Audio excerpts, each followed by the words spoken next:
नमस्ते एवरीवन। आपको भी अगर अपने घुटनों में दर्द रहता है, ठीक है, घुटनों से रिलेटेड कुछ एक्सरसाइजेस करेंगे।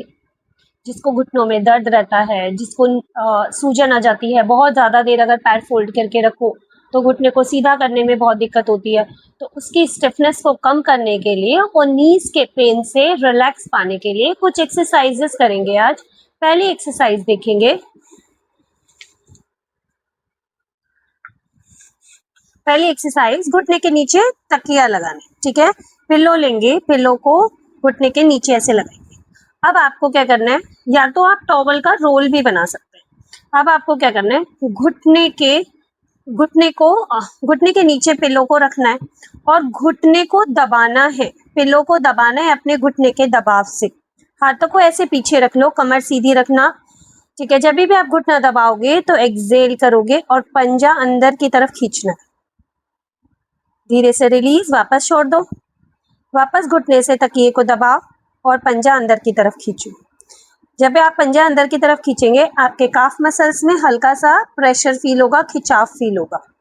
वापस घुटने को पिल्लो को घुटने से दबाएंगे, पंजे को अंदर की तरफ खींचेंगे, रिलैक्स। वापस से घुटने को दबाएंगे, पंजे को अंदर की तरफ खींचेंगे। इस प्रैक्टिस को 20 बार इस साइड और 20 बार सेम प्रैक्टिस को दूसरी साइड दोहराएंगे।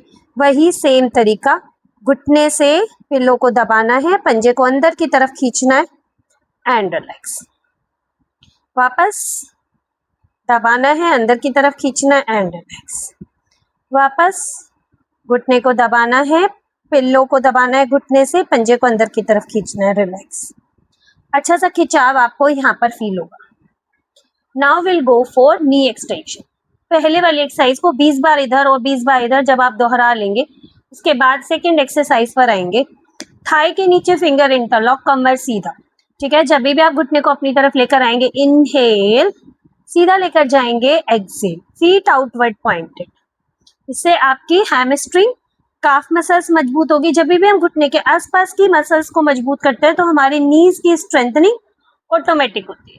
घुटने को अपनी तरफ खींचेंगे, सीधा लेकर जाएंगे, घुटने को अपनी तरफ खींचेंगे, सीधा लेकर जाएंगे। इस प्रैक्टिस को भी 20 बार इधर, यानी 20 बार इस वाले पैर पर और 20 बार इस वाले पैर पर सेम प्रैक्टिस को दोहराएंगे। ये हो गई हमारी एक्सरसाइज नंबर 2।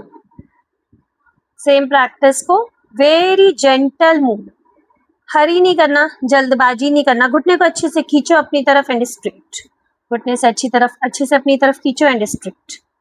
प्रैक्टिस नंबर 3, घुटने के बीच में पिल्लो को रखेंगे ऐसे, ठीक है। हाथों को पीछे या फिर कमर को दीवार से भी टिका सकते हैं। अगर आपको बैक में भी पेन है, देन अपनी कमर को दीवार से टिकाएंगे, अपने घुटने से पिल्लो को दबाएंगे ऐसे, स्क्वीज योर पिल्लो, एक्सेलेशन करके, वापस release, exhale, squeeze your pillow and release.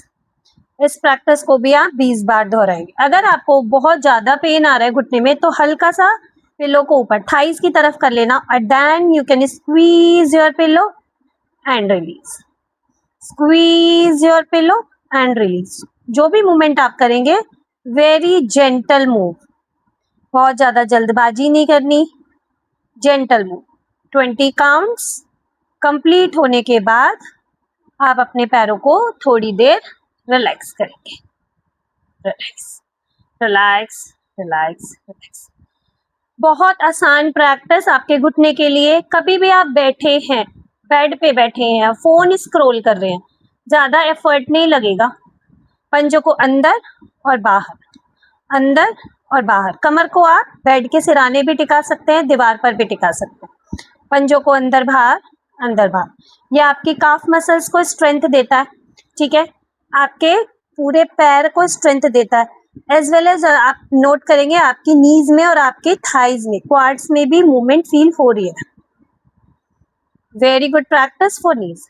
ये आपको बिना उठे आप बेड पे भी प्रैक्टिस को रिपीट कर सकते हैं। सुबह मॉर्निंग में आप उठे, सबसे पहले अपनी प्रैक्टिस को डन करें बेड पे। जरूरी नहीं है आपको मैट बिछाना है, कहीं उठना है, बैठना है, आपको बैठे बैठे ही सारी प्रैक्टिस हो जाएगी। This is practice number 5. अपने एंकल को clockwise rotation and anti-clockwise rotation. That is also very good practice and gentle move for your knee pain. अगर किसी को सीवियर नी पेन है तो वो भी इस प्रैक्टिस को अच्छे से कर सकता है. Very nice. Last practice but not the least, ये आप वॉल के सपोर्ट के साथ भी कर सकते हैं. कोई भी दीवार है, दीवार के साथ आप अपने पैरों को रखकर भी कर सकते हैं. करना कैसे है, लेट जाएंगे मैट पर. मैट पर लेटना है, दोनों हाथों को हिप्स के नीचे, ठीक है, for your lower back support. अपने फीट्स को सीधा 90 डिग्री एंगल बनाना है. आपका एंकल और हिप लाइन एक ही लाइन में. सपोज दैट आपको इतना स्ट्रेंथ नहीं है तो आप अपने पैरों को दीवार पर रखिए, दीवार के सहारे रखिए. सपोज दैट ये वॉल है तो आप अपने पैरों को यहाँ पर भी ऐसे टिका सकते हैं. And toes out, inhale toes in, exhale toes out, inhale toes in. ये आपके लेग्स का ब्लड सर्कुलेशन बढ़ाता है. आपके लेग्स में कहीं भी ब्लॉकेज है, वेरिकोवेन्स के लिए बहुत अच्छी प्रैक्टिस है. नीज स्ट्रेंथनिंग के लिए, ओवरऑल लेग स्ट्रेंथनिंग के लिए. बस आपको टोज को इन एंड आउट करते रहना. कम से कम 20 to 30 टाइम्स इस प्रैक्टिस को रिपीट. अभी हमने यहाँ पर की है, उन सभी प्रैक्टिस को कम से कम 20 बार और ज्यादा से ज्यादा 30 से 40 बार दोहराएंगे और कंटिन्यू डेली बेस में आप करेंगे. आप देखेंगे 15 to 20 डेज में ही आपको काफी अपनी नीज में आराम देखने को मिलेगा और काफी आपको रिलैक्स मिलेगा. नीज में अगर स्वेलिंग होगी उसमें भी आराम मिलेगा. बहुत जेंटल मूव है, बहुत ज्यादा एफर्ट नहीं मारना है. आप बेड पे बैठकर, किसी चेयर पे बैठ के कहीं भी कर सकते हैं. Thank you so much. Subscribe my channel and like and share. Thank you.